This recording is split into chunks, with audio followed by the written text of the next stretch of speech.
অনেক দিন পরে চলে আসলাম নদীতে খেয়া জাল দিয়ে মাছ ধরতে। কঠিন খাওয়া আছে।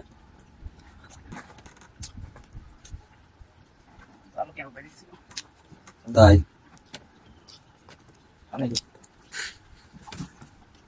মাছ হবে ইনশাল্লাহ।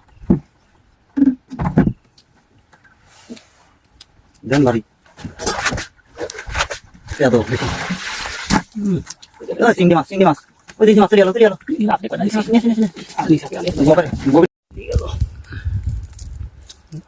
ও একটা ইসি এর একটা দিয়েছিলাম 2000 টাকা।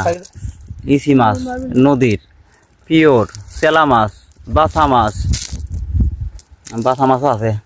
হ্যাঁ মাই গড ও রে ডহের বাসা। ভিডিও কাটিং দাও নাকি আপনার তলে পাশে ইসি দাঁড়াই তোরিস কে আলি ধরে দেখি শুনি করি একটা মাছ ঠ্যাং পারি ধর। ইসি হ্যাঁ ভালোই দিয়েছে আছে কয়টা এটা মাথা লাগবি অর্ডার দেন ওরে গুলশা মাছ না ট্যাংরা মাছ মাশাল্লাহ।